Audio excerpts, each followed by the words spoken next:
Great. Well, welcome everyone to the AAES celebration of Adrenal Awareness Month.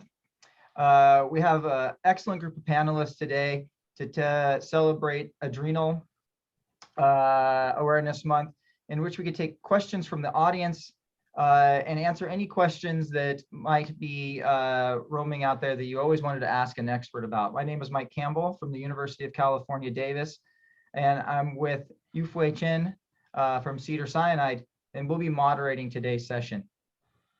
I'd like to start out with some introductions and go ahead and start with Gary, if you'd like to get us going. Sure. Hi, everybody. Gary Hammer from the University of Michigan. I am an endocrinologist. I'm the director of the Endocrine Oncology program here with a special interest in the adrenal. And I direct the American, Australian, Asian Adrenal Alliance, which focuses on adrenal diseases. Nice to see you all. Great, thank you, Gary. Quan? My name is Quan Du. I'm an endocrine surgeon, so I do adrenal operations. I'm the chief of endocrine surgery at UCSF, University of California, San Francisco. Great, thanks. Mike? Hi, I'm Mike Corwin.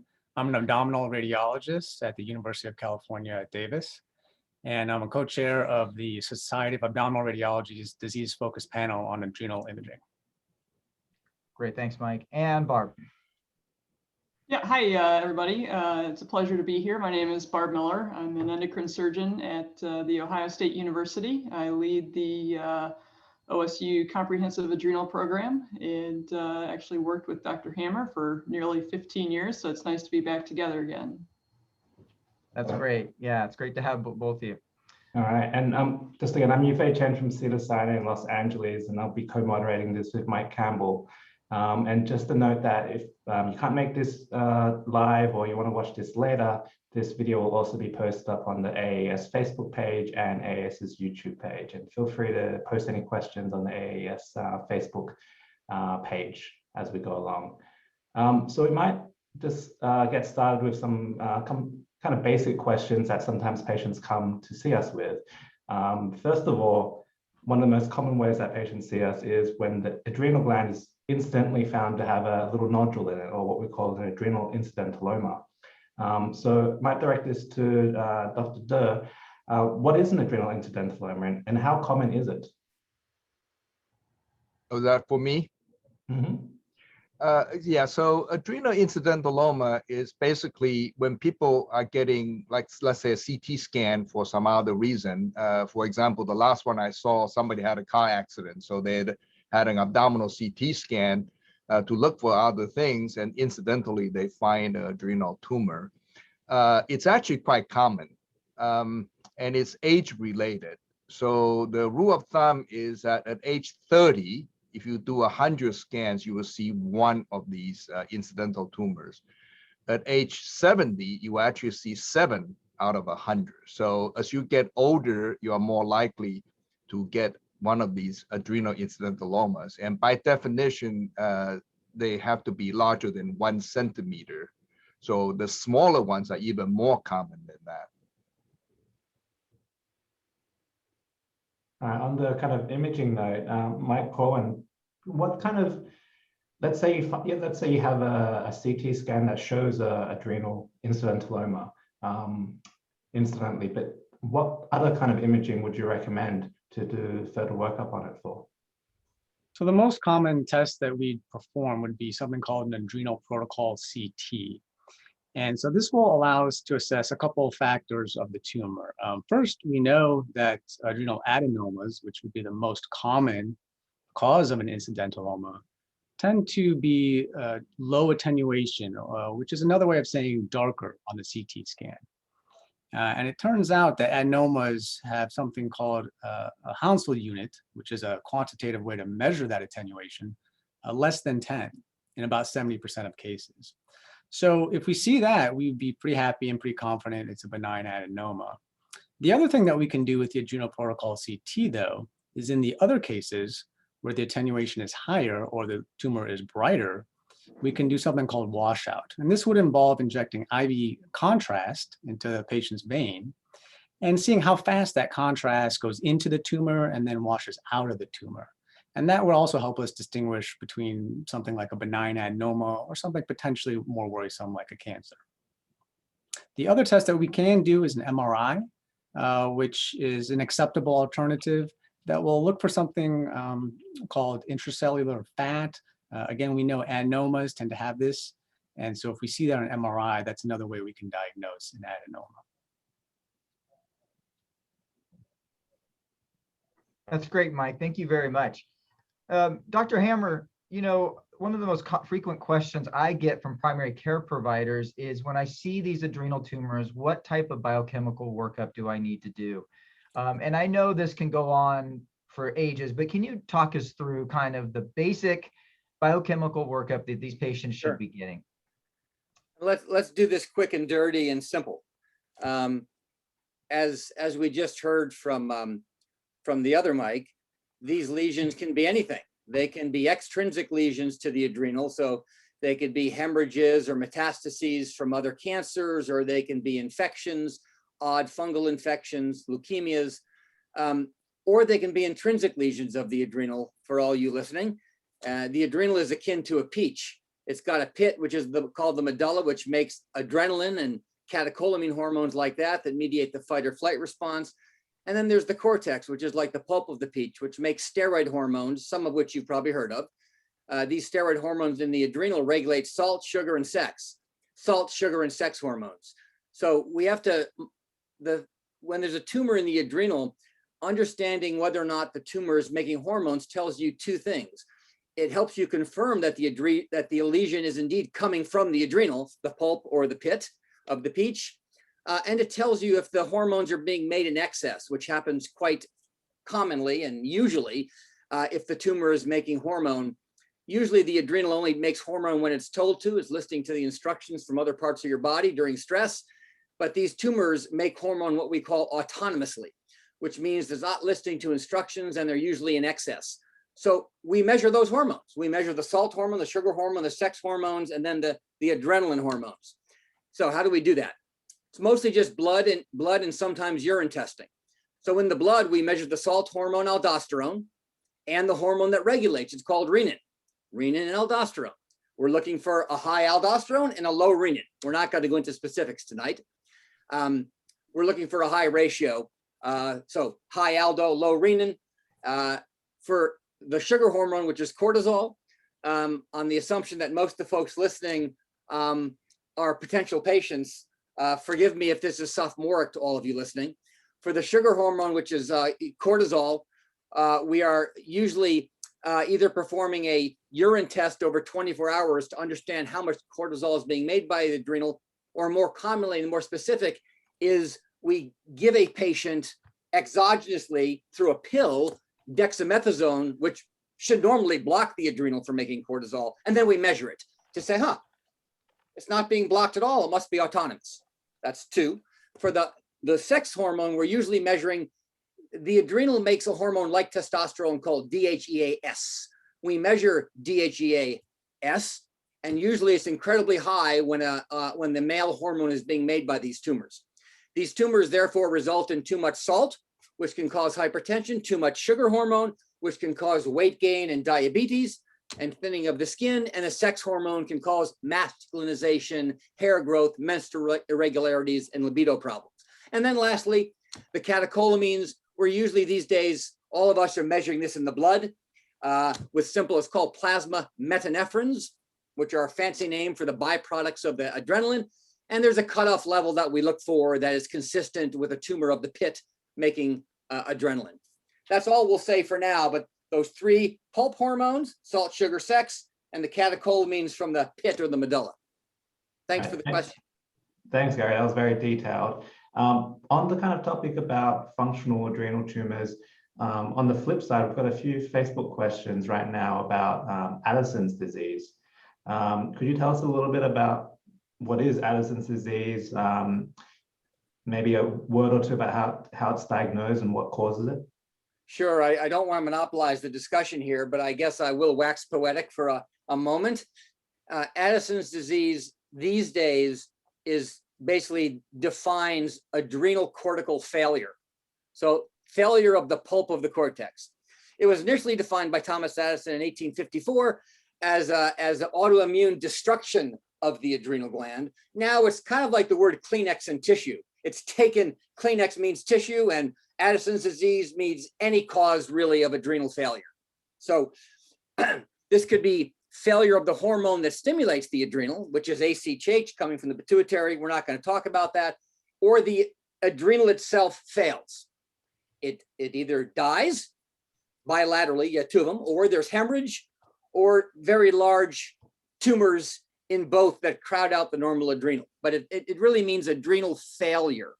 And usually adrenal failure, we're usually talking about the sugar hormone, which you really need to be alive. And without it, you can become hypoglycemic and very weak, and muscle weakness and fatigue. Without the salt hormone, you can have very low blood pressure. So we see this. We have to be very careful of what people are calling adrenal fatigue. Listen, everybody, that is not a disease. It doesn't exist. The adrenal supplements you see online are garbage. Do not take them. Those are a sham. Adrenal failure is a biochemically determined failure of hormone production in the adrenal that a doctor should diagnose. So don't waste your money on supplements. Just because you're fatigued doesn't mean you have adrenal failure. Okay? So I think that's all we'll say. You diagnose it biochemically. You diagnose it by measuring hormone levels either at baseline if the number is very, very low, or we try to stimulate the adrenal gland with a stress hormone, and the adrenal should respond. And if it doesn't, adrenal failure. See your doctor if you're concerned. Thanks, Gary. Thank you very much.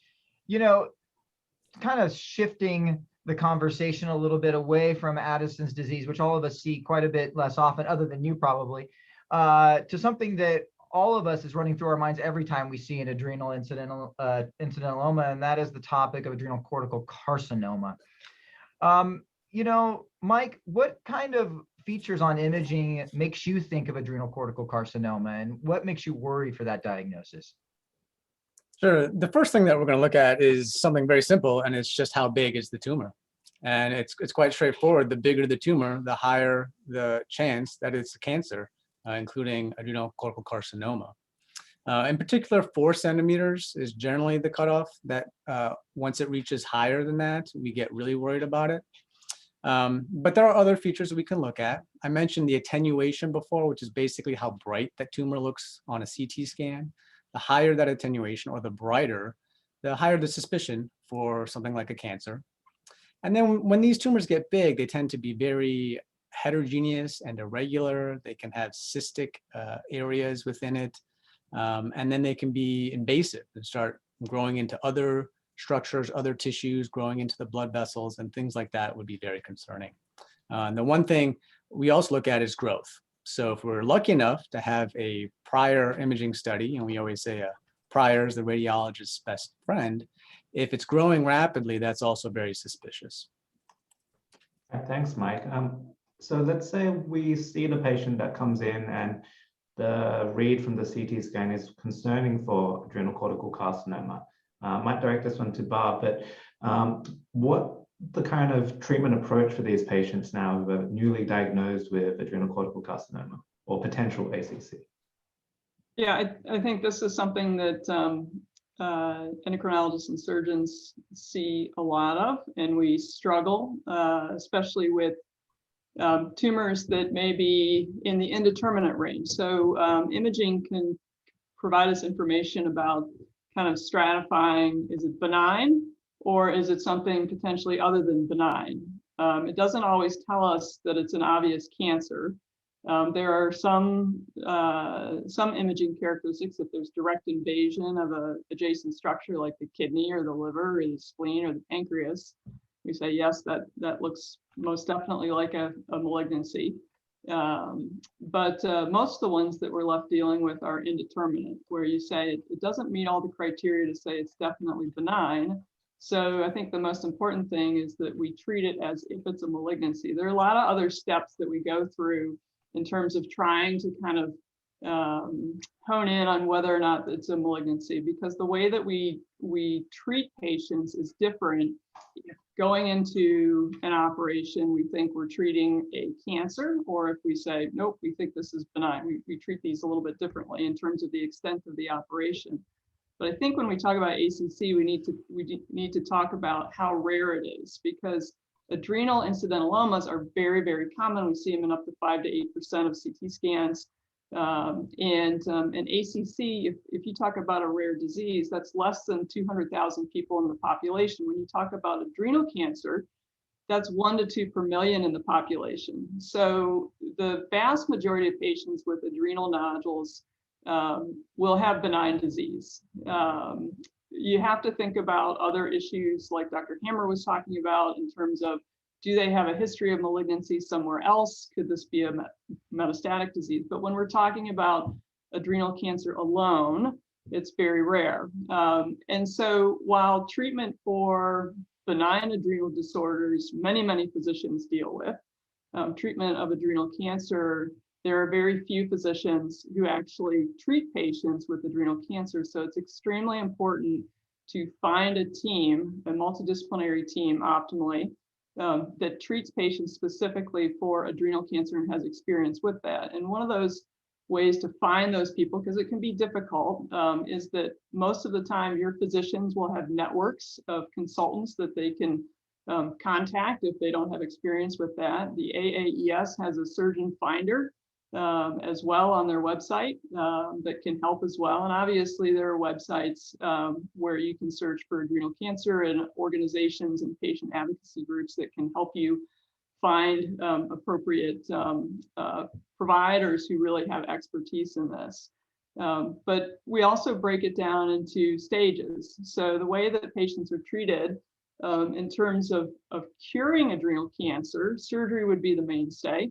And that's usually in patients with smaller tumors that we're talking about. So we break patients down into stage 1, 2, and 3. Those are ones that we consider surgery as kind of the mainstay of treatment. If you have patients who have metastatic disease at the time of presentation, which used to be quite common, it's still common, but it's decreasing because we're doing so many CT scans that we're finding ACCs at smaller sizes, and so at earlier stage disease where we can offer surgery.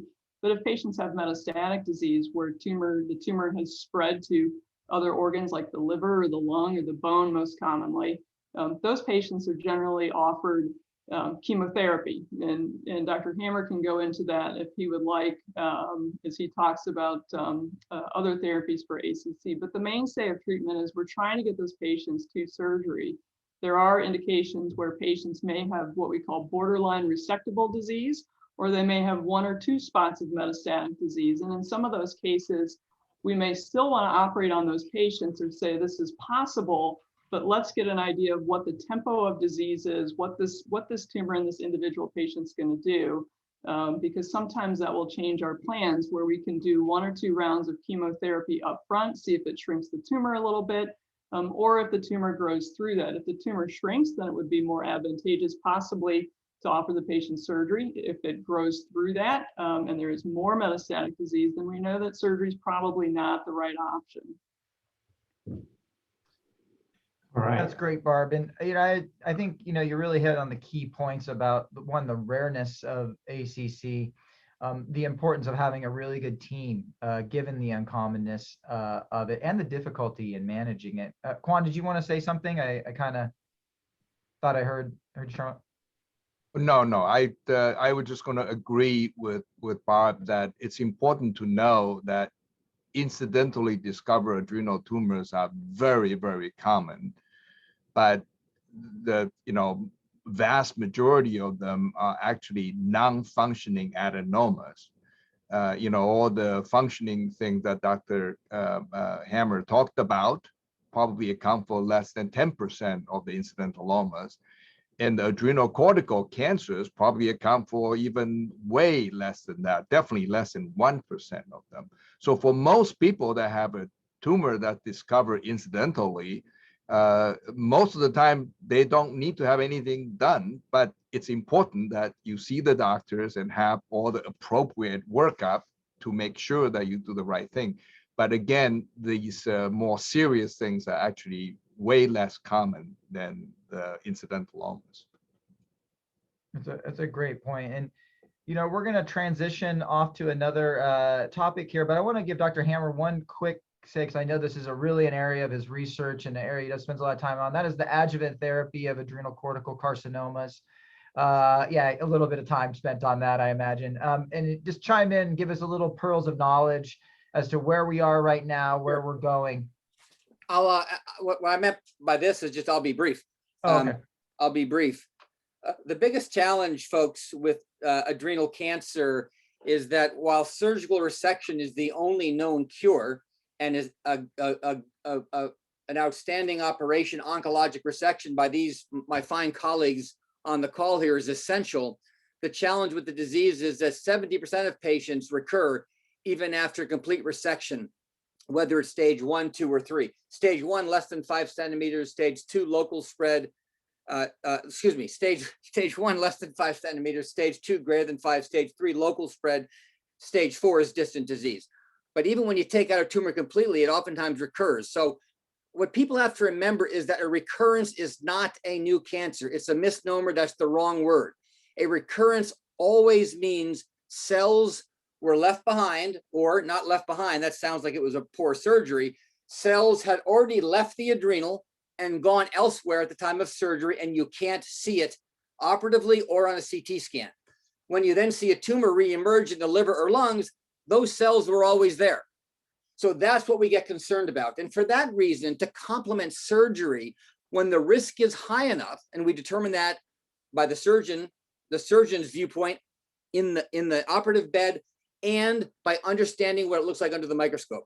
When the risk is high enough, we give patients therapy to kill cells that might be there. Now, they might not be there. Therein lies the role of the clinician to make that decision. Is the risk high enough to treat? The 3 treatments we use, 2 really, are radiation therapy to the adrenal bed where the tumor is living. There's a bit of controversy on how effective that is. There's data continue to emerge where we think there is value in some patients. And 2, the oral drug mitotane, which is an adrenal-lytic agent, meaning it kills adrenal cells when it works. Those are the 2 main therapies we use, usually in the high-risk patient. We are starting to think about giving chemotherapy, IV chemotherapy, to patients at extremely high risk. But that's only being done in the setting of all of us working in a trial network to do it in the setting of a trial to see if it's beneficial, because chemotherapy comes with its own risks. So we're testing that. But those are the 3 adjuvant approaches you can talk to your doctors about. Radiation, local therapy to the adrenal bed where the surgery was, mitotane, oral therapy that goes everywhere, and IV chemotherapy that's more aggressive but goes everywhere if you're concerned about spread elsewhere. Thanks for the question, Mike. That's a great summary, great summary. Yufei? Yeah, thanks for that, Gary. I think it's, again, really important to highlight the fact that you see doctors who have a specialty and an interest in the condition that you're looking to treat. So moving on a little bit from ACCs into some of the more hormonal hypersecretion type of adrenal tumors, which, again, Dr. Hammer mentioned the workup for earlier. Let's start with the one that's in a lot of movies, TV shows, that from hypersecretion of adrenaline or pheochromocytomas. Quan, I'll direct this question to you, but what are the typical symptoms of a pheochromocytoma? How do these patients present usually? Oh, for me or for Barbara? Yeah, for you, Quan. For me. You know, interestingly enough, currently, most of the people that we find for adrenal pheochromocytomas don't actually have complaints. More than half of our pheochromocytoma are now found incidentally. They were found incidentally, and then the endocrinologist work it up and says, oh, gee, you actually have pheochromocytoma. And many of them in retrospect would have high blood pressure. That's the most common problem with pheochromocytoma, because it is a catecholamine, so that you will increase your blood pressure. And the increase in blood pressure can be episodic, meaning, on and off, or can be persistent.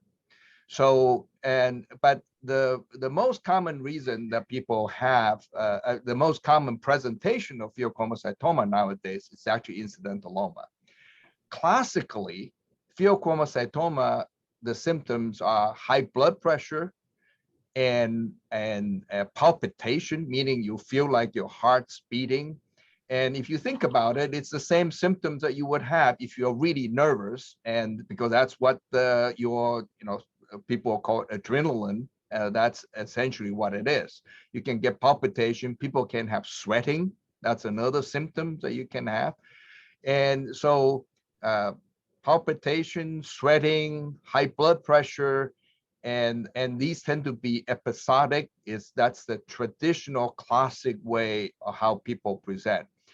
It turns out that many of the patients that we see that have those symptoms actually don't have pheochromocytoma. And interestingly enough, most of the pheochromocytoma nowadays that we see come from patients that don't actually have much complaint.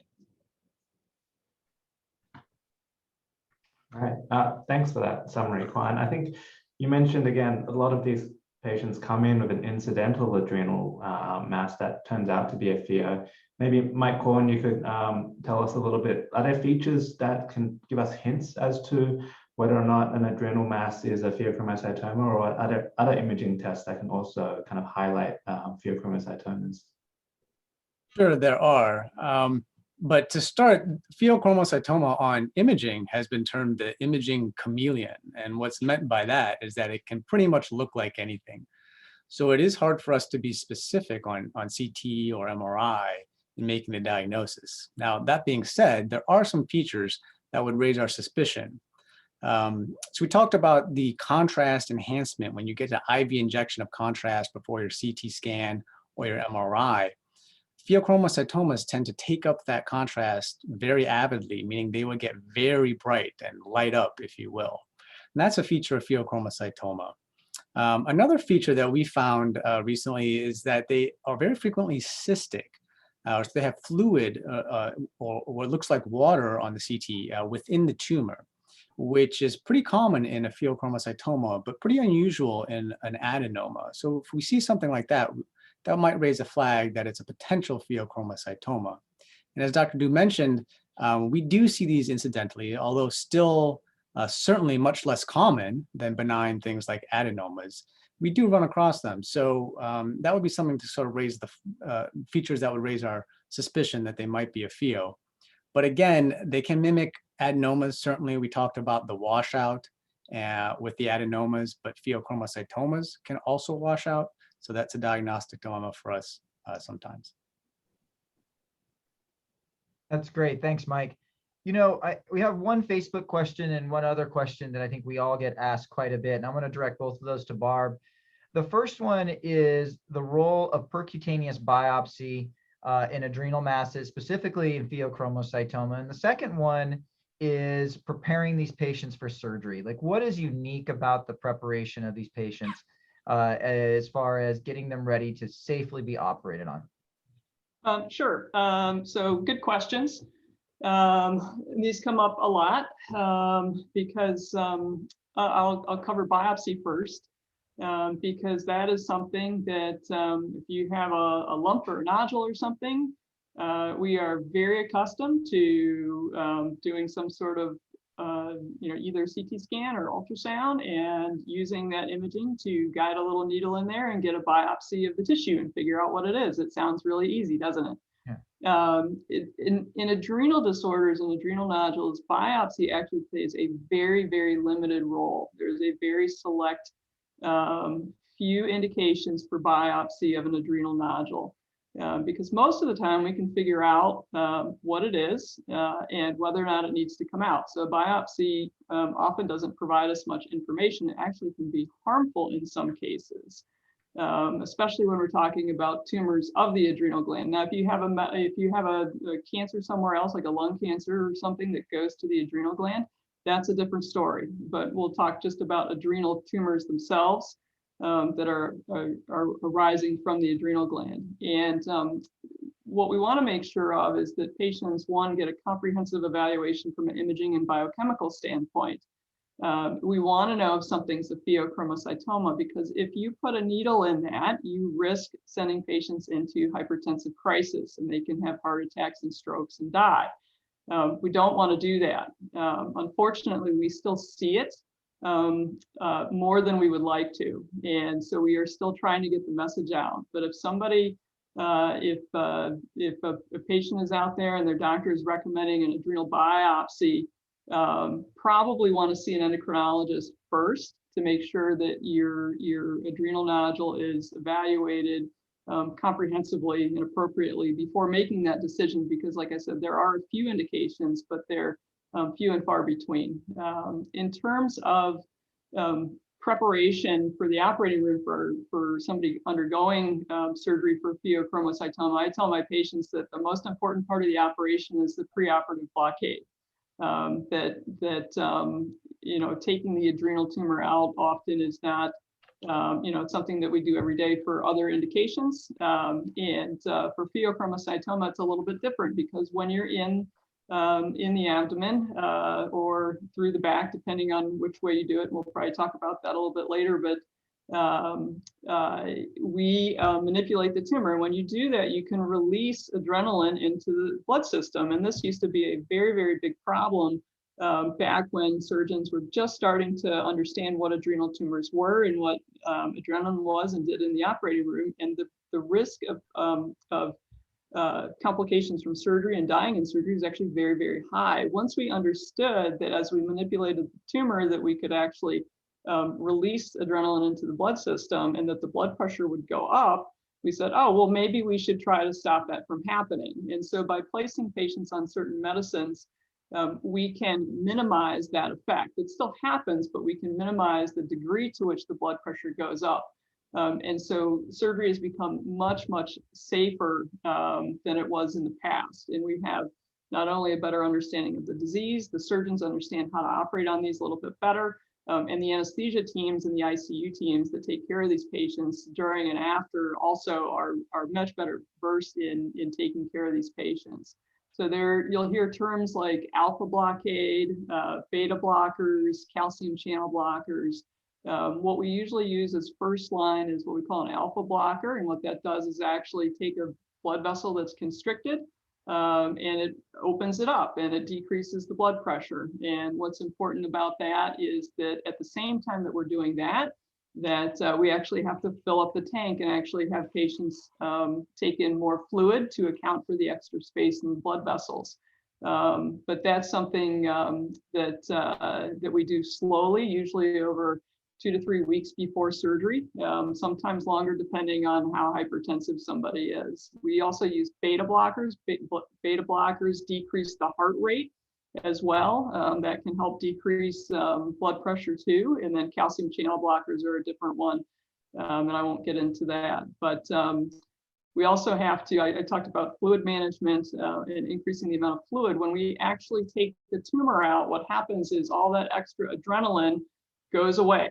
And so the blood pressure actually falls fairly dramatically in surgery. And the more that we kind of slowly decrease the blood pressure in patients, increase the volume before surgery, the less dramatic that effect is when we take the tumor out, and the less hypotensive or the less low blood pressure that we deal with afterwards. So I think it's very important that patients are safely and adequately blocked preoperatively for surgery for pheochromocytoma with these medications. That's great, Barb. I mean, I can't emphasize that enough. And coming back to, I think, Gary and yours point, the importance of having a team that has dealt with these types of tumors before. I mean, you know, I can't emphasize enough. Over my career, I've had several patients that have been transferred hospital to hospital when patient was being operated on either with an unexpected pheo, unrecognized pheo, or a pheo perhaps with a team that just didn't feel comfortable. And I think this is where an advantage of having a center that has done these before and it feels comfortable with the blockade and keeping the patient safe. You know, we have actually several Facebook questions that have come up, and I don't want to belabor pheo any more than maybe is necessary, but it is such a fascinating topic. And one question really struck me because it's one that I think is asked to me by patients all the time. And that is, can Pheos occur outside the adrenal gland? And how does that differ? And I'm going to direct this to Quan-Du because he's the one that taught me about this as a fellow. So I feel obligated to give him this question because he taught me so much about it. Actually, so what happened is that, yes, the answer is yes, you can have pheochromocytoma like. We tend to reserve the term pheochromocytoma for the kind of tumor that occurs in the adrenal gland. The ones that are like a pheochromocytoma but outside of the adrenal gland are called paragangliomas. And they tend to be along a specific area, but can be all over the body, all the way from the neck down to the abdomen, down to the bladder. And yes, these paragangliomas can also produce catecholamine, just like pheochromocytoma. And the most important thing is we haven't talked about how frequently pheochromocytoma actually it's a hereditary condition. So it actually runs in the family. And if it's a paraganglioma, those that are outside of the adrenal glands, it's even more likely to be hereditary. In fact, it is so common nowadays that if I see a patient with pheochromocytoma, I automatically send that patient for genetic counseling. And they are currently, over the last 10, 15 years, it's been discovered that there are multiple germline mutations that are hereditary that you can discover by doing that. Now, the main reason to do these genetic stuff is that there are some conditions that will give you more than pheochromocytoma. Example would be a multiple endocrine neoplasia type 2 that will give you thyroid cancer in addition. So you want to know about that. You may have von Hippel-Lindau syndrome that have some other conditions that you need to know about. And of course, if it's a hereditary condition, there's implication for family members and things like that. So I would say, yes, you can see paragangliomas. Paragangliomas are more likely to be hereditary. And more importantly, it's also more likely to be cancerous. And, pheochromocytomas are all potentially cancerous, but paragangliomas are more likely to be that. And again, one of the most important thing is that everybody with pheochromocytoma or paraganglioma should be evaluated for a genetic condition. I'd like to add to that, Quan, if I might, just to say this is increasingly important in cancer, in cancer therapeutics, that when you are diagnosed with cancer, in endocrinology, a pheochromocytoma or adrenal cancer, not every adrenal adenoma, but adrenal cancer and pheochromocytomas must be evaluated genetically for the reasons Quan mentioned. It doesn't mean when you just have a nodule, you should get genetic testing, but when you're diagnosed with ACC, adrenocortical carcinoma, or pheo, listen to Quan. See a genetic counselor, please. Doesn't mean you're going to have doesn't mean you're going to have a family syndrome, and doesn't mean it's going to change your life, but it's good to know because you'll just be followed more carefully. Like the breast cancer genes that many of us know in our own families. You're just followed more carefully. Thanks, Gary, and thanks, Quan. I think they're all excellent points, but I'm kind of, in the interest of time, we're going to move on to a different topic. There's been a lot of Facebook questions, again, about Addison's and cortisol. So talking about cortisol, let's just direct this to Gary. What is Cushing syndrome, or adrenal Cushing specifically, and maybe a comment or two on what's subclinical Cushing's? Sure. Well, I learned all my Cushing's work there with Quan-Du in San Francisco back in the day by the experts there. Cushing syndrome, we've talked about it a little bit in the context of our discussions earlier. Cushing syndrome simply means autonomous production of cortisol in excess. So excess and autonomous cortisol production. And this, Cushing syndrome, I don't want to get into the fact that this may be due to too much of the hormone that turns on the adrenal from the pituitary, or the adrenal itself is making too much cortisol. Let's just leave it at this for today, since we're talking about the adrenal. The end result is the adrenal is making too much cortisol autonomously, okay? I'll leave it at that with all the nuances you may be thinking about. we diagnose it by measuring hormones. And those of you on the call who have had Cushing's or know folks who have had it, it can sound complicated, but it's not too complicated. We're either measuring it in the urine, and we have a certain number that we look at. If it's over a certain number, we say this is consistent with Cushing's, or we try to block the adrenal from making cortisol with drugs that would block the normal adrenal gland. And if they don't block it, that tells you that's dexamethasone. We give someone dexamethasone at night, 1 milligram. And if they don't shut off their own adrenal gland, it's autonomous and they have Cushing's. Subclinical Cushing's is actually just what it says. A patient may have no symptoms. The symptoms of Cushing's being too much of the sugar hormone, diabetes, weight gain, hypertension. Now be careful, people. Those are the 3 most common diseases in Western society. Not everyone who is overweight, hypertensive, and diabetic has Cushing syndrome. This is why we have endocrinologists and endocrine surgeons who think about these things. But when you have those 3 things and they're getting worse and worse over a month or a year or 2 years, you're evaluated.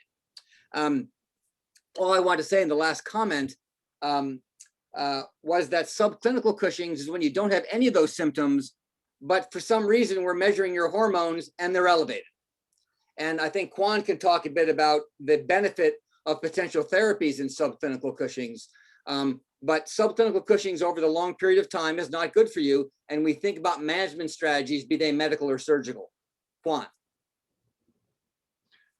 Well, again, I think the classic Cushing's, people have a very obvious appearance of looking like Cushing's. The subclinical Cushing's patients, basically because they have chronically too much cortisol, but mild enough that it's not as obvious. And some of the thing that Gary actually mentioned is related to it, the subclinical Cushing's.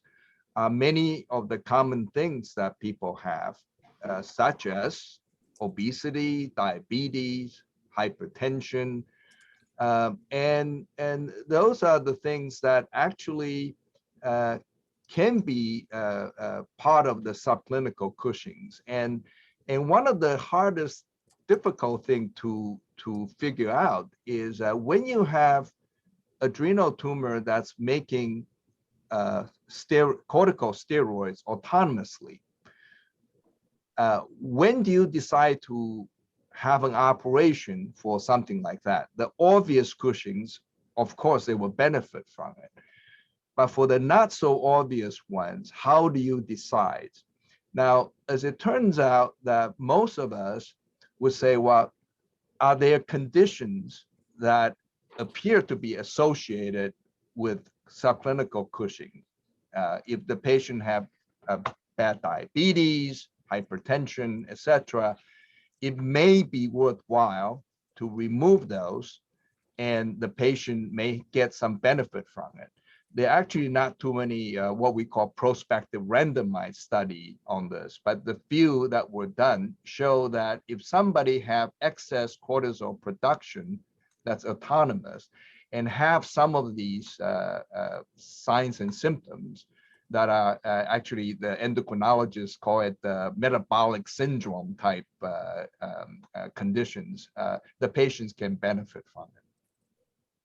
All right, thanks, Quan, for highlighting a lot of the nuances and difficulties in treating patients and diagnosing patients with Cushing's and subclinical Cushing's. One of the common questions that I get from my patients, and I'll direct this question to you, Barb, is after surgery, especially for Cushing's, will the remaining adrenal gland produce enough hormones?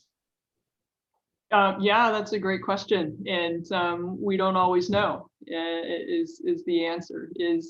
Some we do. So in patients who have overt Cushing's, that have kind of the classic appearance, who on their 24-hour urine cortisols have significantly elevated cortisol levels, those patients essentially we can say they will all need steroid replacement, and maybe Dr. Hammer can chime in later on about how long that is necessary for, because it differs in every patient. But in patients who have subclinical Cushing's or mild autonomous cortisol secretion, that's something that we can actually look at the response to the dexamethasone suppression test. And essentially, we can have a pretty good idea who's going to need it. So if the levels are greater than 10, essentially patients will need supplemental steroids for a period of time. As you go down and your response is getting closer to being normal, you'll likely need less. And so we can actually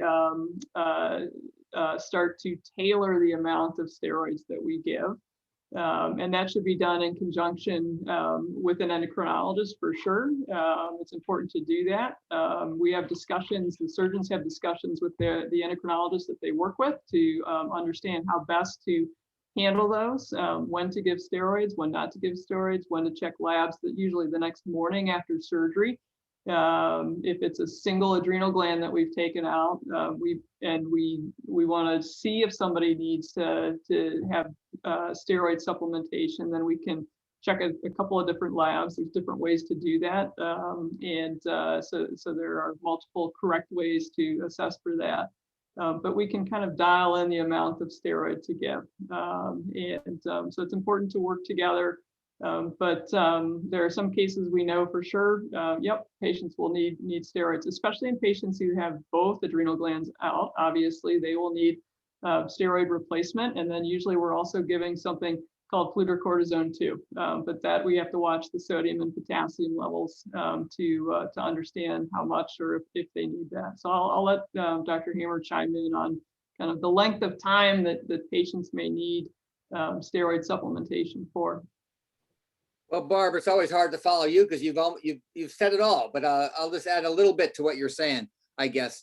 I want folks on the call to remember that we all get trapped in saying steroids, but there are many kinds of steroids. The adrenal makes salt hormones, sugar hormones, and sex steroids as their steroids. That's mineralocorticoids, glucocorticoids, and sex steroids. That's aldosterone for the salt, cortisol for the sugar, and DHEAS, which is like testosterone for the sex hormone.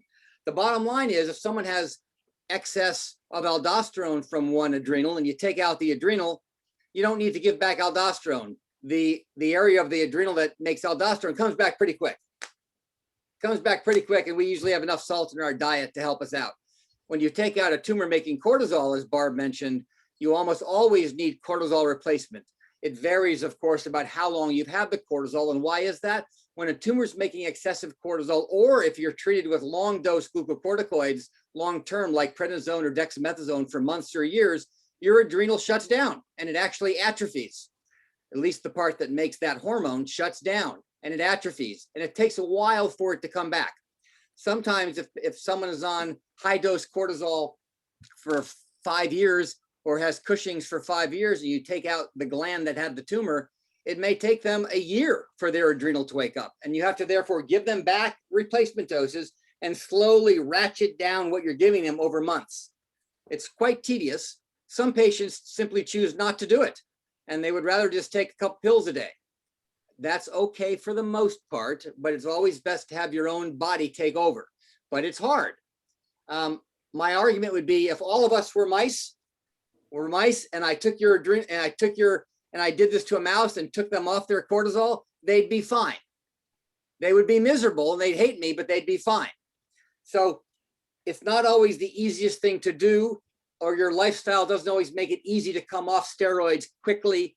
And you work with your endocrinologist and your endocrine surgeon, and we can usually help you get off your cortisol, but it may take time. I've taken up to 2 years sometimes to get folks off of their glucocorticoids, not their mineralocorticoids. That's great, Gary. And I think, that nicely dovetails into the topic of aldosteronism, primary aldosteronism. And we actually have quite a bit to cover here, but, if you could just kind of briefly summarize, like, what is primary aldosteronism? How does it present? What are we looking for? You want me to take this, or Quan, or? Why don't you take this, and then we're going to go to Mike next. Okay. Yeah, I'm not going to go into all the diagnostic modalities. I'll simply say that primary aldosteronism, endocrinology and endocrine surgeons, we have weird terms for diseases. So primary aldosteronism is like Cushing's. We call it Cushing's because of who discovered it. Cushing's is autonomous excessive cortisol. Primary aldosterone is autonomous excessive aldosterone coming from the adrenal.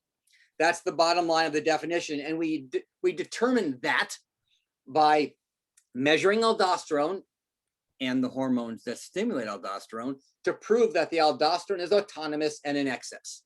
We're almost always doing that initially from the blood. I'll leave it there. And your endocrinologist, endocrine surgeons routinely do this. The only caveat is that sometimes, remember what Quan-Du was saying, Dr. Du, that there are many small incidental adenomas of the pulp of the peach of the cortex called adrenocortical adenomas, and they make nothing. Well, that happens in up to 7% of older folks. So the problem is that with primary aldosteronism, the aldosterone may be coming from both glands that where the peach is just plump, or it may be coming from a tumor on one side. So therefore, because a lot of these tumors make nothing, someone may have primary aldosteronism with two plump adrenals, but they have a non-functional tumor on one side. So sometimes we have to measure hormones right by the adrenal gland by putting catheters right by the adrenal gland to measure the aldosterone by the glands to see which gland is making the hormone. But your endocrinologist, endocrine surgeon are well versed in this, but I would recommend that you usually go to a specialized center for primary aldosteronism for this reason. That's great, Gary. And I think, Mike, do you want to chime in a little bit about the difficulty of imaging patients for primary aldosteronism and your experience with, finding these tumors? Sure. Well, as Dr. Hammer just described, when we image these patients, the big question is it coming from both adrenal glands, or is aldosterone coming from one, in which case there may be an adenoma secreting that aldosterone. But unfortunately, even with our modern day high resolution CT and MRI, we still really can't answer that question. So as you mentioned, we may see a nodule on the left adrenal gland, for example. And so we would like to say, okay, well, we saw a nodule, that's where it's coming from. We can treat it. The problem is that nodule may be doing nothing. It could be totally incidental and unrelated to the aldosterone secretion. And the aldosterone could be coming from both adrenal glands, or it could even be coming from the other adrenal gland, because these aldosteronomas tend to be so small, we can even miss them on CT or MRI. So even if the adrenal glands look normal, we still can't say it's coming from both. There could be a tiny nodule on one side that we're missing, and that's why we're still left usually doing adrenal vein sampling, which is what Dr. Hammer was describing. Thanks, Mike. On that topic of adrenal vein sampling, one of the common questions that we get is, does everyone need it? I've got a adrenal nodule on one side, I've got primary aldosteronism. Why do I need to go through adrenal vein sampling? And maybe Quan, you can answer that question for us. Yeah, that's actually one of my favorite topics. So what do you do in a situation where you have a condition that could come from both sides of the adrenal, and you're not quite sure? And so there's some historical thing about this. Way back when, long time ago, we see aldosteronism very rarely, and we will see patients with much larger tumors historically than we see now. Nowadays, actually, the diagnosis of primary aldosteronism is quite common. 5 to 10% of populations with hypertension could have primary aldosteronism. And of those, 1/3 to 1/2 could have unilateral disease, meaning surgically treatable disease. So it's a very complex issue of what do you do. And again, if the lesions are small and you can't see it, the only way you're going to find out is by adrenal vein sampling. However, if you are able to see an adrenal tumor, then you have to start doing some calculation in your head. For example, I mentioned at the beginning that when you're age 30, there's a 1% chance you can have an incidentally discovered tumor. When you're age 70, there's a 7% chance, which means that if you have a 2-centimeter nodule as a 30-year-old, and you also have primary aldosteronism, statistically, it's very likely that that is the culprit. Whereas if you're a 70-year-old, it's way less likely because that could be just an incidental tumor. So one of the way that one make the decision is whether or not you are younger or older in the population background of these incidental tumors. Another thing is, Gary would know that the bilateral disease have a little bit different behavior than unilateral disease. The unilateral disease tend to be more severe. So sometimes you can look at the biochemical diagnosis. You can look at whether somebody's potassium is low. You can look at whether somebody's creatinine level is low, etc. And there are ways that one can sort this out. Now, it would be very easy if adrenal vein sampling is 100% successful and have no complications. As it turns out, the adrenal vein sampling is actually very, very difficult. Mike can probably talk about that. Even in the best centers, you rarely get to 90 or 95% chance of success. And even in the best centers, there's about a 1% chance of complications. So in different for different patients, you need to think through, is it worthwhile doing that? So if you think that the chance of bilateral disease is high enough, or you get to the wrong side, then you want to do the vein sampling. But if you're thinking that, well, I have a 30-year-old patient with a 1.5 centimeter nodule on one side, the other side is completely normal, and the patient's biochemical diagnosis extremely strong and all of that, you can probably skip the adrenal vein sampling. That's great, Quan. And I think this is, a topic for much discussion to come. Absolutely, one of the most challenging things we deal with. And we only have about 5 minutes left, but me and Yufei really wanted to broach on the topic of surgical approaches to adrenal disease. And this is a topic that we all discuss, but I think patients kind of misunderstand. And I'm going to direct this question to Barb. And that is, what is the difference between a laparoscopic transabdominal adrenalectomy and a retroperitoneal adrenalectomy? And, are there advantages and disadvantages to each approach? Sure, good question, because there are about a dozen different ways to take the adrenal out. When you count all the minimally invasive ways, with or without the robot now, and the open approaches for adrenalectomy, both from the front, the side, and the back. So we're just finishing up a survey that we're going to present at the American Association of Endocrine Surgeons annual meeting at the end of this month. And we actually did a survey to understand how surgeons choose operative approaches based on patient characteristics. And it's a mix of experience of the surgeon as well as patient characteristics and tumor factors as well, and pathology, or what the process is that's driving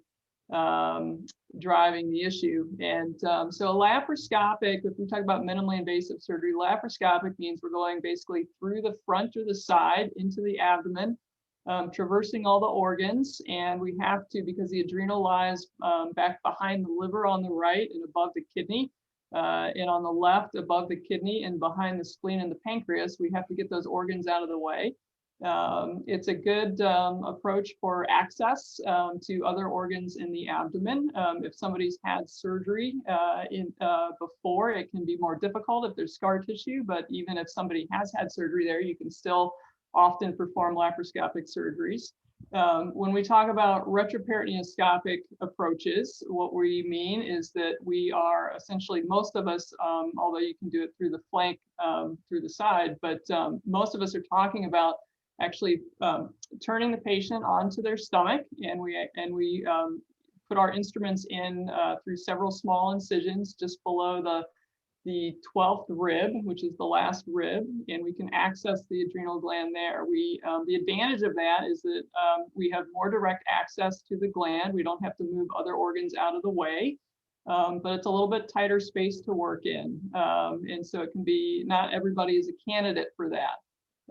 So the surgeons will actually look at each individual patient and what the problem is, and choose from multiple approaches that they know how to perform, and they will select with the patient, they will select an appropriate operative approach. And so it truly is an individualized approach to each particular patient and their problem, so that we do the right operation and with the least morbidity, and hopefully get patients out of the hospital as quickly as possible.